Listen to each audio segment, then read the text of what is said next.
కాకుండా పూర్తి స్థాయిలో అతను ఆమోదించాలని అదేవిధంగా మనం చూస్తున్నాం స్థానికంగా ఉన్నటువంటి డిప్యూటీ సీఎం కొద్దిసేపటి క్రితం ఇక్కడ చేరుకున్నారు. మనము చూడండి ఇక్కడ చేరుకున్నారు. ఏదైతే వృద్ధుల కాల్పుల్లో మృతి చెందినటువంటి ఇక్కడ చేరుకున్నారు. స్థానిక మంత్రులతో పాటు ఇక్కడ చేరుకున్నారు. మనం చూస్తున్నాం నిజంలో కొద్దిసేపటి క్రితమే ఇక్కడికి చేరుకున్నారు. ఏదో ఉగ్రవాదుల గాలిలో తీవ్రంగా గాయపడ్డటువంటి గాయపడి మృతి చెందినటువంటి సిద్ధార్థ్ సార్ చెప్పండి సార్, మీరు ఉగ్రవాదులను ఏ రకంగా హెచ్చరించాలనుకుంటున్నారు? మనం చూస్తున్నాం ఏదైతే ఉగ్రవాదుల గాల్లో తీవ్రంగా గాయపడి మృతి చెందినటువంటి సిద్ధయ్యని పరామర్శించడానికి రాష్ట్రానికి కేంద్ర చూస్తున్నాం. మనం కొద్దిసేపటి క్రితమే ఇక్కడికి రాష్ట్ర మంత్రివర్గం కూడా చేరుకుంది.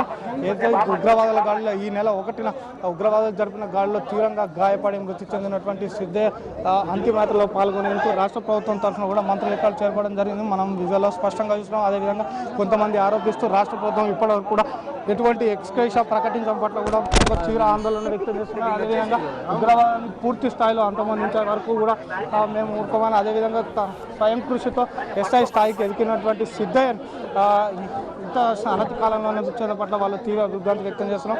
మనం విజువల్లో స్పష్టంగా చూస్తాం. వాతావరణానికి సంబంధించి కొంతమంది మంత్రులు ఇక్కడ చేరుకొని అతనికి చివరి చూపుగా నివాళులర్పించేందుకు చేరుకోవడం జరిగింది. అయితే మరి కాసేపట్లో కూడా ఇతను అంతిమయాత్ర ప్రారంభమవుతుంది. ఒక 15 నుంచి 15 నిమిషాల ప్రాంతంలో ఇతను అంతిమయాత్ర ప్రారంభమవుతున్నా కూడా మనకు స్పష్టంగా అవుతుంది. రాష్ట్రానికి సంబంధించినటువంటి మంత్రులు కూడా ఇక్కడ చేరుకున్నారు. అయితే అంతిమయాత్రకు సంబంధించి అధికారులు పూర్తి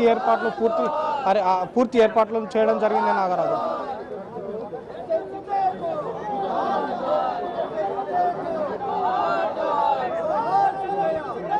నాగరాజు, మనం విజువల్లో స్పష్టంగా చూస్తున్నాం. స్థానిక యువకులు, గ్రామస్తులు ఒకటి నినాదాలు చేస్తున్నారు.